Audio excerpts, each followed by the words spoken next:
Wow, would you look at that? Isn't this rock we call home just gorgeous? We were only gifted one, so it's a good thing we got such a beaut, ain't it? Ain't it? Ain't it just gorgeous? We're so lucky.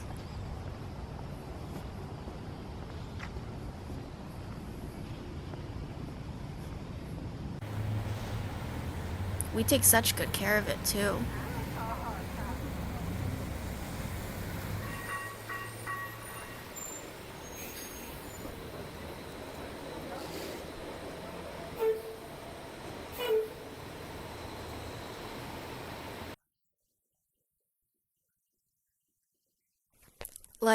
It's really remarkable how well we've taken care of this planet. Look at these beautiful beaches, clear skies, grassy mountains. We have it all, don't we?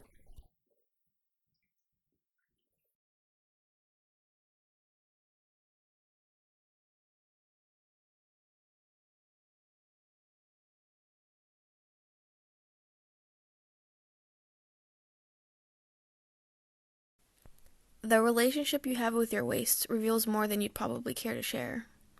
The amount of respect you show to an object after it has lost its value or use to you reveals how grateful you were for the object in the first place. And the amount of forethought that goes into where your waste ends up shows the depths of your compassion. Compassion for the resources you use, compassion for your planet, and for your fellow man. Where your waste ends up is largely out of our hands, though. Despite your best intentions, things don't always end up as planned. As it is now, more than 80% of unwanted clothing gets thrown away. Some excess gets donated or shipped overseas to other countries, but some have started to reject the clothing. And even when it does make it to its shore as well, it doesn't always get used to the fullest. Oh, but that's not my fault, right? I did my due diligence. I donated. I thought it was going to a good cause. How could this be my responsibility? Well, yes and no.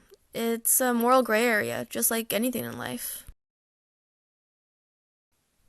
Ever heard of the three R's? Well, most of us leave it at the last R, recycle, and call it good, if we do that. As a collective, we have shifted away from the days of reduction and reusing and are just kind of focused on stuff. We want it.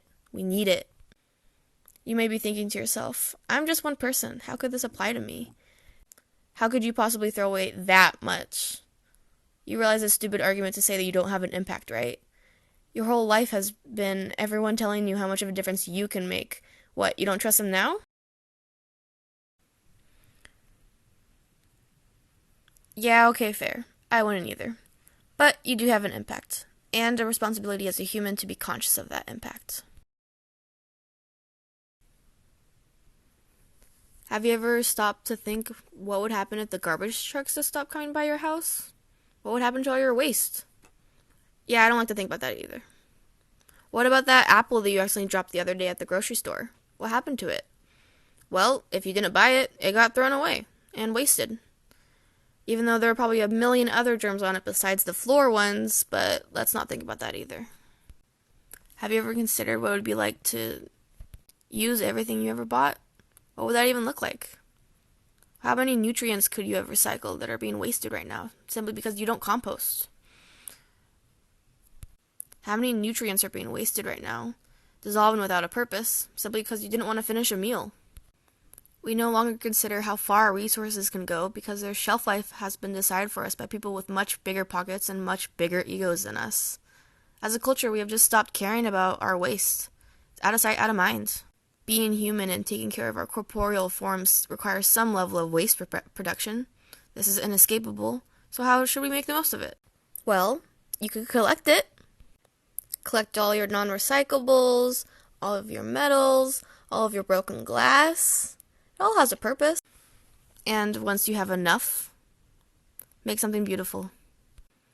The beautiful thing about trash is that it comes in all kinds of shapes, colors, sizes, textures, materials, anything. It's literally anything. If you find it and save it for later, it's yours to use whatever and for whatever you want. Trash is literally anything and everything. And it's up to you to decide what to do with it, what to make of it. You don't have to give it all away. You don't have to put it to the sidelines to forget about it. You can make meaning out of something that was previously nothing to you, and would have been nothing to everyone else, too. Instead of just making more wasted space, why not make that space worthwhile? Once something gets a fresh coat of paint and maybe a little decorations, it can be made beautiful again. Almost anything can be made beautiful this way. That's what I found, at least.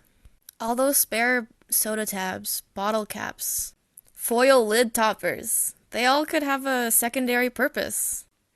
They could all get a second life if you give it to them. It's a newfound freedom to realize this. But the problem with this, like everything else in life, is that you have to decide the purpose. The object won't tell you what it wants to be. Now it's your responsibility to decide a new future for this.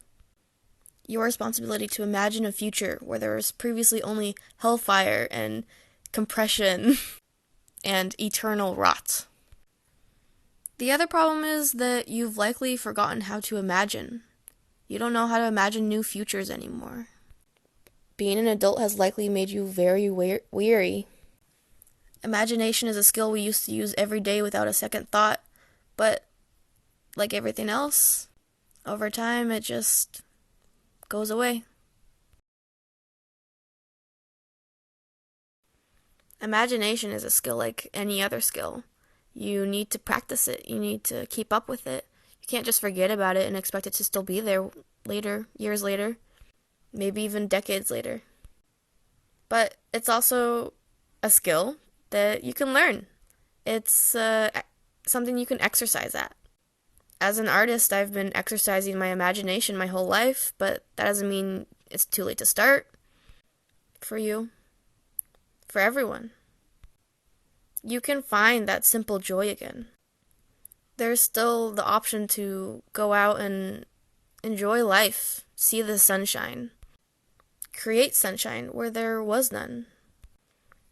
You can find that simple joy again. You just have to start looking in unconventional places.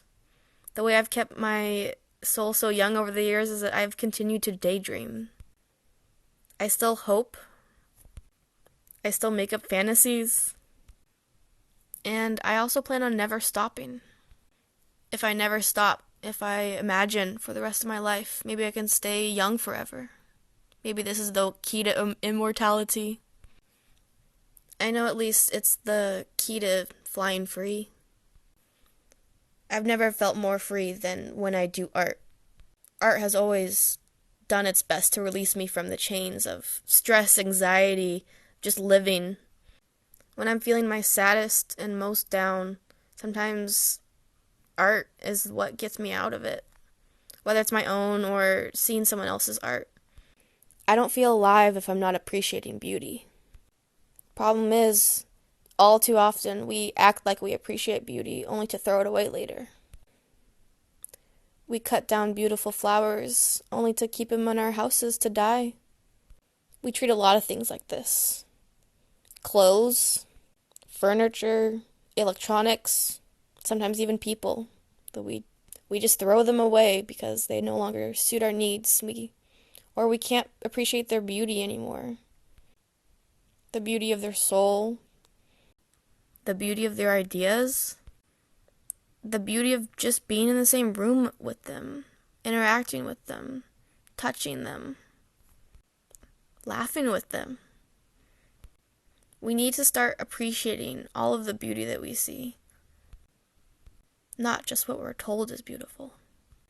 Once you start finding beauty in unordinary places, then your life starts becoming unordinarily happy. Finding joy in a specially painted fire hydrant.